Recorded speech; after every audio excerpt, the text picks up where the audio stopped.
Hi friends, how are you? This is Anitha. మనం పశ్చిమాసియాలో యుద్ధాన్ని కనుక చూసినట్లయితే యుద్ధ తీవ్రత ఇంకా ఇంకా పెరుగుతూనే ఉంది. ట్రంప్ రోజుకు ఒక మాట మారుస్తూ ప్రజల్ని అయోమయానికి గురి చేస్తున్నాడు. ప్రపంచంలో ఉన్న అన్ని దేశాలు ఈ పశ్చిమాసియా యుద్ధం వల్ల, ట్రంప్ తీసుకునే నిర్ణయాల వల్ల చాలా చాలా ఇబ్బందులు పడాల్సిన పరిస్థితి వచ్చింది.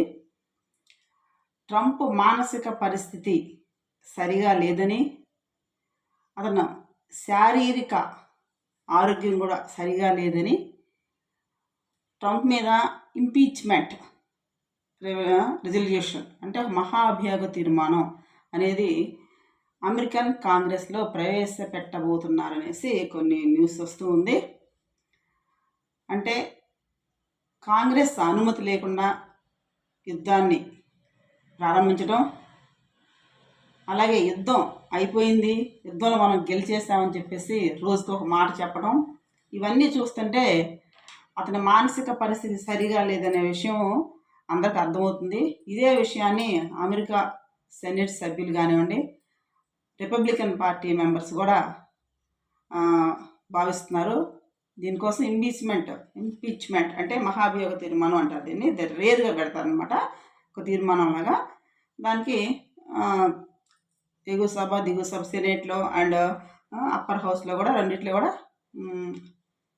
యాక్సెప్ట్ చేయాలి. బట్ ఆ తీర్మానం ప్రవేశపెట్టడం అంటేనే చాలా అవమానకరమైన పరిస్థితి అనమాట. అలాంటి స్థితికి ట్రంప్ రాబోతున్నాడా అనేది ఒక ప్రశ్న. అండ్ ఆల్సో బూట్స్ ఆన్ గ్రౌండ్ని పంపించడం ద్వారా ఇరాన్ని నీలమట్టం చేస్తామని స్టేట్మెంట్స్ ఇస్తున్నాడు. బట్ బూట్స్ ఆన్ గ్రౌండ్ రావాలంటే అమెరికన్ కాంగ్రెస్ పర్మిషన్ కూడా కావాలి. And also $200 million amount urgent కావాలని కాంగ్రెస్లో అప్పీల్ చేసుకున్నారు. దానికి కూడా యాక్సెప్టెన్సీ రాలేదు. సో ఇవేమీ లేకుండానే వచ్చేస్తున్నారు, ఇంకా అంతం అయిపోతుంది, ఇరాన్ అంతమేను అనేసి స్టేట్మెంట్స్ ఇస్తున్నాడు.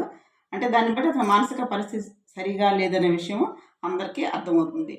అంతేకాకుండా మన 2-3 డేస్ నుంచి చూసినట్లయితే అమెరికన్ ప్రజల్లో ట్రంప్ మీద ఎంత వ్యతిరేకత వ్యక్తమవుతుందనే విషయాన్ని మనం గమనించవచ్చు. అమెరికాలో ఉన్న 50 స్టేట్స్లో ఉన్నటువంటి నియర్లీ 9 మిలియన్ పీపుల్ రోడ్డు మీదకి వచ్చేసారు. నో కింగ్స్ అంటే ఈ రాజులు పరిపాలించేది కాదు, మాకు రాజులు వద్దు, this is the democratic country అనే నినాదాలతోటి హోరెత్తించారు. అంటే అంత తీవ్రమైన వ్యతిరేకత వస్తుంది. అమెరికాకు సంబంధం లేని అంశంలో అమెరికా కాంగ్రెస్ ఆమోదం లేకుండా ఇప్పటికే యుద్ధాన్ని ప్రారంభించి దాంట్లోంచి బయటపడలేక, దానికి కంక్లూజన్ తేలేక 1 మంత్ కరెక్ట్గా అయిపోయింది. అయినా యుద్ధం కొనసాగుతుంది. ఎటువంటి చర్చలు ఫలవంతం కాలేదు. చర్చలు మేము జరపట్లేదని ఒక పక్క ఇరాన్ చెప్తున్నా కానీ మేము చర్చలు కొనసాగిస్తున్నామని ట్రంప్ ప్రకటిస్తున్నాడు. ఈ సందర్భంలో సడేమియా పాకిస్తాను మేమే తోపులు అన్నట్టు మీడియేటర్గా వ్యవహరిస్తున్నామని తనే అనౌన్స్ చేసుకొని పాకిస్తాన్ ప్రతినిధులు, ఈజిప్ట్, యమన్ అండ్ టర్కీ, ఈ 3 కంట్రీస్ అండ్ సౌదీ నుంచి కూడా ఈ 4 కంట్రీస్ పాకిస్తాన్తో చర్చలు జరిపారు. ఇరాన్ లేకుండా, యుఎస్ లేకుండా మరి ఆ మీడియేటర్ చర్చలు ఏంటి ఎవరికి అర్థం కాదు. దీన్ని చూసి మన ఇండియాలో ఉన్న కాంగ్రెస్ లీడర్స్, ఎస్పెషల్లీ జయరాం రమేష్ గారు స్టేట్మెంట్ ఇచ్చారు. పాకిస్తాన్ అంత చొరవ తీసుకొని చర్చలు జరుపుతుంటే ఇండియా ప్రభుత్వం ఏం చేస్తుంది, మీరు కూడా మధ్యవర్తిత్వం వహించవచ్చు కదా, ఇప్పుడున్న ఈ గ్యాస్ పెట్రోలియం సమస్య పోతుంది కదా అనేసి స్టేట్మెంట్స్ ఇచ్చారు. మనకి ఇండియా పాకిస్తాన్కు ఉన్న ఇష్యూలో 3rd కంట్రీని ఇన్వాల్వ్ అవటాన్ని మనం ఇష్టపడం. అలాగే అది ఇరాన్ అండ్ ఇజ్రాయెల్, అమెరికా ఈ దేశాలకు సంబంధించిన అంశం. మనం ఎప్పుడు కూడా తటస్థంగానే ఉంటాము. ఎవరి సార్వభౌమాధికారానికి సంబంధించి ఎటువంటి విషయాల్లో మనం జోక్యం చేసుకోమన్నమాట. మనకి 3 కంట్రీస్తో స్నేహం ఉంది. అటు ఇజ్రాయెల్తో సాంకేతికపరమైన అంశాల్లో మంచి స్నేహం ఉంది, యుఎస్తో దౌత్యపరంగా మంచి స్నేహమే ఉంది, అండ్ ఇరాన్తో కూడా ప్రాచీన కాలం నుంచి మనకి చాలా సన్నిహిత సంబంధాలు. ఈ నేపథ్యంలో మనం ఎవరికి ఏమీ చెప్పలేము. చెప్పి ఇప్పుడు పాక్ ఎలా అయితే అవమానపడుతుందో మనం అలా అవమానాలు పడాల్సిన అవసరం అంతగానే అసలు లేదు. సో నిన్ననే ఇరాన్ అనౌన్స్ చేసిందనమాట, ఆ చర్చలతో మాకు ఎటువంటి సంబంధం లేదు, మేము ఎవరిని మధ్యవర్తిత్వానికి ఆహ్వానించలేదు, మేము వెళ్ళబోవడం లేదని అనౌన్స్ చేయగానే జారుకున్నాయి. Egypt, Turkey and Yemen and Saudi Arabia ప్రతినిధులు వెనక్కి వెళ్ళిపోయారనమాట. ఇప్పుడు బూమ్రాంగ్ అయింది మొత్తం. అంటే పాకిస్తాను పప్పులో కాలేసినట్టు అయిపోయింది.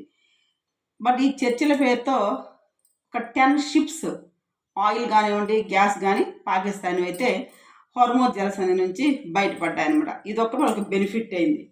ఏదో యుఎస్ తరపున ఒకరు తాపుచ్చుకున్నట్టు పాకిస్తాన్ నేనే తోపు అన్నట్టు మధ్యలో దూరి బూమ్రాంగ్ అయిపోయింది అనమాట. అలాంటి సిచ్యుయేషన్స్లోకి మనం వెళ్ళాల్సిన అవసరం లేదు. మన కంట్రీ స్టాండ్ ఎప్పుడు కూడా శాంతిని కోరుకుంటాం, అది వాళ్ళు చూసుకుంటారు. అవసరమైనప్పుడు మాత్రమే ఎప్పుడు ఎవరికి సజెషన్ ఇవ్వాలో అప్పుడు ఇస్తాం, అంతేగాని ఇప్పుడున్న ఈ తీవ్ర స్థాయిలో యుద్ధం జరుగుతున్న నేపథ్యంలో మనమైతే ఇన్వాల్వ్ అవ్వము. అలాగే ఇరాన్లోని ఒక కెమికల్ ఫ్యాక్టరీ మీద ఇజ్రాయిల్ దాడి చేసింది, చాలా ధ్వంసం చేసింది.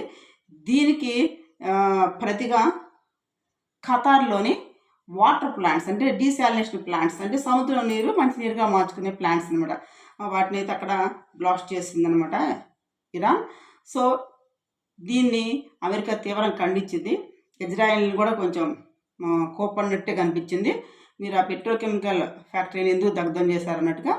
అమెరికా ఏం చేస్తుందంటే డైరెక్ట్గా ఆస్తుల విధ్వంసం లేకుండా కొంచెం భయపెట్టి తమ దారిలోకి తెచ్చుకునే విధంగా దాడులు చేస్తుంది. బట్ ఇజ్రాయెల్ ఏం చేస్తుంది, ఆర్థిక మూలాల మీద దెబ్బ కొడుతుంది, ఇరాన్ ఆర్థిక మూలాల మీద. వన్స్ వార్లో దిగిన తర్వాత ఇజ్రాయెల్ అనేది అమెరికా మాట అసలు వినడం లేదు. పని జరిగిపోయిన తర్వాత అప్పుడు అమెరికా వార్నింగ్ ఇస్తూ ఉంది, కానీ అవి పట్టించుకునే స్థితిలో ఇజ్రాయెల్ అస్సలు లేదు. సో చుట్టూ ఉన్న ఈ సౌదీ కానీ యుఏఈ కానీ ఇవి దెబ్బతింటున్నాయి అనవసరంగా. అలాగే దుబాయ్ అసలు టూరిజం మొత్తం అక్కడ నాశనం అయిపోయింది. అండ్ కువైట్ కానీ, కువైట్లో ఉన్న ఖతార్లో ఉన్న ఈ గ్యాస్ ప్లాంట్స్ ఏవైతే అవి కంప్లీట్గా క్లోజ్ చేశారో. అంటే ఎంతగా ఇజ్రాయెల్ ఇరాన్ ఆర్థిక మూలాలు దెబ్బ కొడుతుందో తిరిగి ఇరాన్ గల్ఫ్ కంట్రీస్లో ఉన్న ఈ సౌదీ కానీ యుఏఈ, ఈ బహ్రెయిన్, ఈ కంట్రీస్లో ఉన్నటువంటి వాళ్ళ ఆర్థిక మూలాలుగా దెబ్బ కొడుతుంది. ఇది ఇప్పుడు ఎటు కానీ పరిస్థితి అయిపోయింది. ట్రంప్ ఏం చేయలేకపోతున్నాడు. ఇవి ఏదైతే బూట్స్ ఆన్ గ్రౌండ్ అన్నారో అవి అసలు వచ్చే పరిస్థితే లేదు. నియర్లీ 40,000 మిలిటరీ సోల్జర్స్ని ఇరాన్ పంపించాల్సి ఉంటుంది. వాళ్ళల్లో వాళ్ళకి ఏమైనా జరిగితే ఒక 10 మెంబర్స్కి ఏమైనా జరిగినా కానీ అమెరికన్ పీపుల్ యాక్సెప్ట్ చేసే స్థితిలో లేరనమాట. వాళ్ళు విధ్వంసం జరుగుతున్నంతసేపు చూస్తారు. వాళ్ళు కనుక ఏమైనా వ్యక్తిగతంగా హాని జరిగితే అసలు యాక్సెప్ట్ చేయరు. ఇక్కడ 100 మంది చనిపోతున్నా సైలెంట్గా ఉంటారు. వాళ్ళ సైనికులు ఒకరిద్దరు చనిపోయినా కానీ వాళ్ళు చాలా ఎగనెస్ట్ అవుతారు అనమాట. ఇప్పుడు బూట్స్ ఆన్ గ్రౌండ్ అంటే సో మెనీ చనిపోయే అవకాశాలు సోల్జర్స్ ఉన్నారు. దానికి రెవల్యూషనరీ గార్డ్స్ వస్తే కాళ్ళు నరికేస్తామన్న స్టేట్మెంట్స్ ఇచ్చారు. అంటే మినిమం అన్న చనిపోయే అవకాశాలు ఉంటాయి. సో దీనికి చాలా వ్యతిరేకత వ్యక్తం అవుతుంది అమెరికాలో. సో ఆ ప్రాసెస్ కూడా జరిగే అవకాశమే లేదు. ఖర్గు ద్వీపాన్ని స్వాధీనం చేసుకోవాలనే ట్రంప్ యొక్క ఉత్సుకత అసలు నెరవేరే క్వశ్చనే లేదు. ఇక్కడ ఇరాన్ కూడా అంతే ధీటుగా వాళ్ళకి సమాధానం చెప్తుంది వాళ్ళ మిసైల్స్ ద్వారా. సో ఈ యుద్ధం అయితే ఇంకా కొనసాగే అవకాశం ఉంది చాలా రోజులు. దీనికి ఒక కంక్లూజన్ అనేది ఇప్పట్లో వచ్చే అవకాశమే లేదు. అమెరికా పెట్టిన 15 డిమాండ్స్ వెయిట్ని కూడా ఇరాన్ యాక్సెప్ట్ చేయట్లేదు. ట్రంప్తో కానీ ఇతర అధికారులతో కానీ చర్చలకైతే అస్సలు ఇరాన్ ఉత్సుకత చూపించట్లేదు. ఉపాధ్యాయులు నమ్మదగిన వ్యక్తి కాదు అనేది ఇప్పటికే ఇరాన్ ప్రకటించింది. సో ఇప్పుడు మధ్యవర్తిత్వం జరపడానికి ఎవరూ లేరు. సో ఈ నేపథ్యంలో మనకి ఇంకా గ్యాస్ కానీ ఆయిల్ కానీ వీటి కొరత భవిష్యత్తులో చాలా ఎక్కువగా ఉండే అవకాశం ఉంది. దీన్ని బేస్ చేసుకుని ఇండియన్ సెంట్రల్ గవర్నమెంట్ ఈరోజు నుంచి కిరోసిన్ కూడా సప్లై చేస్తామని అనౌన్స్ చేసింది. ఇంతకుముందు ఉన్నలాంటి కిరోసిన్ కాకుండా ఇప్పుడు ప్యూర్ కిరోసిన్, అంటే అంత స్మెల్ ఉండదు, దానివల్ల అంత ఎఫెక్ట్ కూడా ఉండదు. అలాంటి కిరోసిన్ని అందరికీ సప్లై చేయండి అనేసి కిరోసిన్ కూడా రిలీజ్ చేశారు. ఎవ్రీ పెట్రోల్ ఎక్కడైతే మనకి సేల్ చేస్తుంటారో అక్కడ 5,000 లీటర్స్ వాళ్ళు సేల్ చేసుకునే అవకాశాన్ని కల్పించారు. సో అంటే ఫ్యూచర్లో బాగా కొరత ఉండే అవకాశం ఉంది గ్యాస్కి. ఎస్పెషల్లీ గృహ వినియోగదారులకి చాలా అవసరం కాబట్టి వాళ్ళకి మాత్రమే సప్లై చేయమనేసి అనౌన్స్మెంట్ ఇచ్చింది. సో మనం అలా కిరోసిన్ వైపు కూడా వెళ్ళాల్సిన పరిస్థితులు మాత్రం ఉన్నాయి. లైట్ కోసము అండ్ కుకింగ్ కోసం మాత్రమే ఈ కిరోసిన్ యూజ్ చేయాలని ఒక కండిషన్ కూడా పెట్టింది. దానికోసం మాత్రమే సప్లై చేయమంది. సో మళ్ళీ అగైన్ పాతకాలంలో కొంచెం వెళ్ళాల్సిన దుస్థితి అయితే వస్తుంది. దుస్థితి మీన్స్ పరిస్థితి వచ్చే అవకాశం ఉంది. ఇప్పుడున్న గ్యాస్ నిల్వలు మనకు సరిపోవచ్చు. ఫ్యూచర్లో అక్కడి నుంచి వచ్చే అవకాశం లేదు కాబట్టి మాకైతే 3-4 మంత్స్ ఇప్పుడు నిల్వలు సరిపోతాయి. తర్వాత చాలా తగ్గే అవకాశం ఉంది మనకి సప్లై అటు నుంచి. సో ఈ కిరోసిన్ కూడా కొంచెం యూజ్ చేసుకుంటుంటే అవసరమైన వాళ్ళు కొంచెం గ్యాస్ ఇంకొంచెం ఎక్కువ రోజులు వచ్చే అవకాశం ఉంటుంది. కాబట్టి ఆ దిశగా ప్రభుత్వం ఇలాంటి చర్యలు తీసుకుంటుంది అంటే పరిస్థితి ఇంకా తీవ్రంగా ఉండబోతుంది అనేది మనం అనుకోవాలి. సో రాబోయే గడ్డు రోజుల్ని దృష్టిలో పెట్టుకొని ఏవైతే ఈ సహజ వనరులు ఉన్నాయో ఈ పెట్రోల్ డీజిల్ కానివ్వండి, ఈ గ్యాస్ కానీ ఎంతవరకు అవసరమో అంతవరకే వినియోగించుకొని ఇంకొన్ని రోజులు వాటిని వచ్చే విధంగా మనము చూసుకోవాల్సిన అవసరం ఎంతైనా ఉంది. సో ఆ దిశగా మన ప్రయత్నాలు అయితే మనం మొదలు పెడదాం. Thank you for watching this video.